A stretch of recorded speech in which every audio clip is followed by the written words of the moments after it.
écoutez les podcasts de Medinoc, dédiés à la gestion d'entreprise pour les médecins libéraux. Dans ce nouvel épisode, nous vous aiderons à comprendre et à maîtriser le processus de recrutement d'un salarié au sein de votre cabinet médical. Avant toute chose, posez-vous la question, pourquoi souhaitez-vous recruter ? Bien souvent, la décision de recruter naît d'une volonté de réduire votre charge de travail et de vous recentrer sur l'essentiel, l'accompagnement de vos patients. Mais ce choix ne s'improvise pas. Un recrutement réussi peut transformer votre quotidien.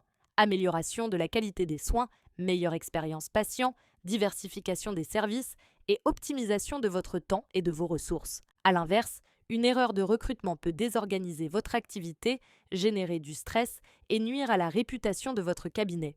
Voilà pourquoi il est essentiel de maîtriser chaque étape, du ciblage du besoin jusqu'à l'intégration du nouveau salarié. Ainsi, le cheminement proposé dans ce podcast se déroulera en 3 étapes, avec des focus sur des aspects incontournables liés au recrutement. La première étape consiste à définir précisément vos objectifs et vos besoins. Avant de publier une annonce, clarifiez ce que vous attendez du recrutement. Posez-vous les bonnes questions. Souhaitez-vous déléguer certaines tâches pour améliorer l'accompagnement des patients, garantir la continuité des soins, même en cas d'absence, ou améliorer l'accueil et la communication avec les patients, ou encore élargir votre offre de soins pour attirer une patientèle plus diversifiée. Prenons des exemples. Si vous recrutez un infirmier ou un assistant médical, vous pourrez déléguer des actes techniques, gagner en efficacité et offrir un suivi plus personnalisé à vos patients. Un secrétaire médical, lui, fluidifiera la gestion administrative et libérera du temps médical. L'embauche de personnel qualifié vous permettra de déléguer certaines tâches et d'assurer une continuité des soins, même en cas d'absence temporaire. N'hésitez pas à dresser une liste précise des compétences et des qualités humaines recherchées. Cela vous aidera à cibler le métier adapté. Collaborateur, infirmier, aide-soignant, orthoptiste, sage-femme ou encore assistant médical. Une équipe aux compétences variées vous permettra d'offrir une gamme complète de soins et d'attirer une patientèle plus large. Notez que de nouveaux métiers émergent, comme les assistants médicaux ou les infirmiers en pratique avancée appelés IPA, qui peuvent constituer des ressources précieuses pour votre cabinet. Dans la deuxième étape, choisissez la stratégie de recrutement adaptée à votre contexte et au poste visé. Pour un poste administratif, privilégiez les annonces sur les sites spécialisés, le réseautage local ou les partenariats avec des écoles de secrétariat médical. Pour un poste médical ou paramédical, pensez aux partenariats avec les instituts de formation, aux salons professionnels ou encore aux agences d'intérim spécialisées. Le bouche à oreille reste un atout. Sollicitez vos confrères, vos partenaires locaux ou les associations de santé. Une offre bien diffusée sur les bons canaux attire des candidats qualifiés et motivés. En troisième étape, structurez un processus de recrutement rigoureux. L'enchaînement classique de ce process doit être précis mais aussi conforme à la réglementation. Premièrement, vous identifiez des besoins. Cela passe par la rédaction d'une fiche de poste détaillée précisant mission, compétences techniques et qualités humaines attendues. Elle vous servira par la suite lors des entretiens de recrutement. Vous devez préparer une simulation financière pour évaluer le coût de l'embauche et examiner les différentes solutions de recrutement.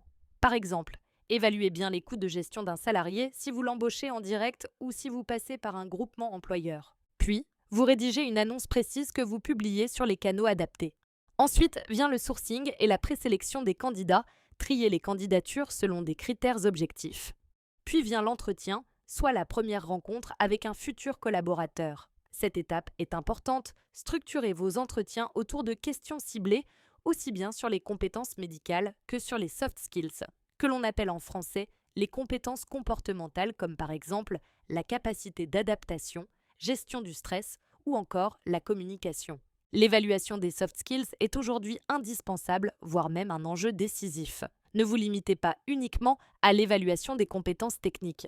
La capacité à travailler en équipe, l'intelligence émotionnelle, la gestion des situations complexes, encore la communication avec les patients et les collègues sont tout aussi essentielles dans les métiers du soin. Un collaborateur ayant ce type de comportement s'intégrera plus facilement et contribuera à la dynamique positive de l'équipe.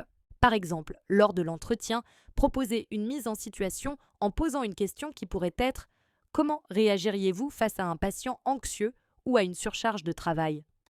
Ensuite, vous sélectionnez le ou les candidats qui répondent le mieux à vos attentes.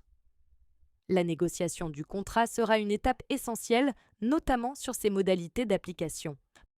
Penser à mutualiser le personnel avec d'autres professionnels de santé peut s'avérer pertinent, notamment pour réduire les coûts et optimiser les ressources.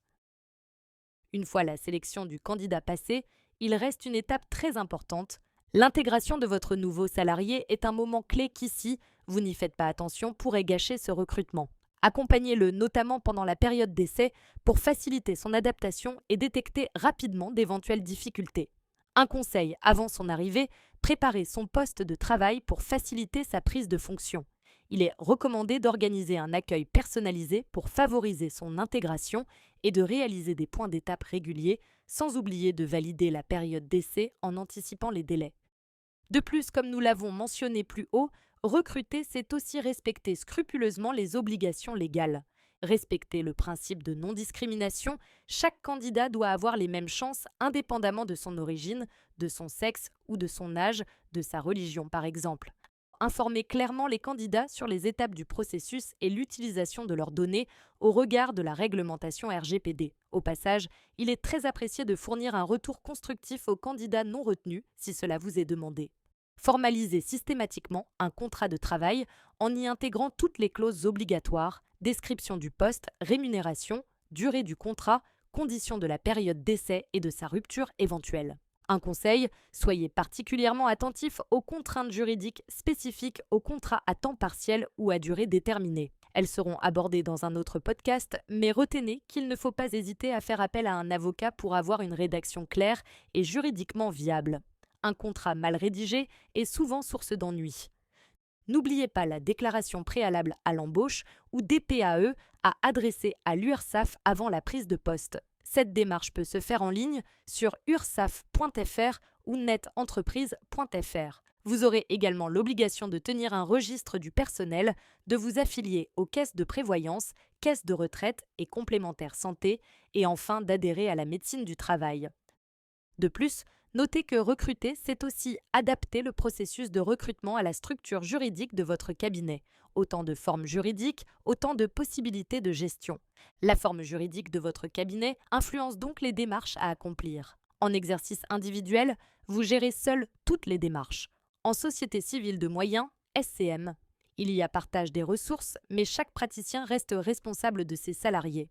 En société d'exercice libéral, SEL, c'est une gestion collective, centralisée par la direction ou un service ressources humaines. En maison de santé pluriprofessionnelle, MSP, la gestion est mutualisée, nécessitant des conventions précises.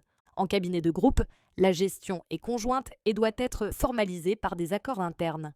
Veillez à bien clarifier, dans chaque cas, les responsabilités de chacun et les modalités de gestion du personnel. Mais pour recruter, vous n'êtes pas seul, même en exercice individuel libéral. Les acteurs qui peuvent vous accompagner dans votre démarche sont nombreux, un gestionnaire de cabinet, un service ressources humaines, un cabinet de recrutement spécialisé, un expert comptable ou un avocat en droit du travail peuvent vous accompagner à chaque étape. Les organisations professionnelles, syndicats et services publics de l'emploi offrent également de nombreux outils et conseils pour sécuriser vos démarches. En synthèse, pour bien gérer son processus de recrutement, 5 points clés sont à retenir. 1. Analysez vos besoins en profondeur. Écoutez les compétences et qualités recherchées en fonction de votre projet médical et de votre organisation actuelle. 2. Construisez une stratégie de recrutement ciblée. Identifiez les canaux les plus pertinents, mobilisez votre réseau et adaptez votre communication au profil recherché. 3. Suivez un processus méthodique et conforme à la législation. Chaque étape compte, de la fiche de poste à l'intégration, en passant par la DPAE et le contrat de travail. 4. Accordez une attention particulière au comportement du candidat. La réussite d'un recrutement repose sur l'équilibre entre compétences techniques, savoir-être relationnel et la compatibilité avec la culture de votre cabinet. 5. Mobilisez les ressources disponibles. Entourez-vous de professionnels pour sécuriser et optimiser vos démarches de recrutement. Merci de nous avoir suivis. Vous savez maintenant presque tout sur la manière de gérer le processus de recrutement au sein de votre cabinet médical. Nous attirons votre attention sur les nombreuses ressources disponibles sur notre site internet, comme par exemple des modèles de fiches de poste, des grilles d'entretien ou d'évaluation, des mémos sur les règles RH ou encore de rédaction des contrats. Nous espérons que ces quelques conseils pratiques vous seront utiles. Retrouvez l'ensemble de nos outils sur notre site internet medinoc.org.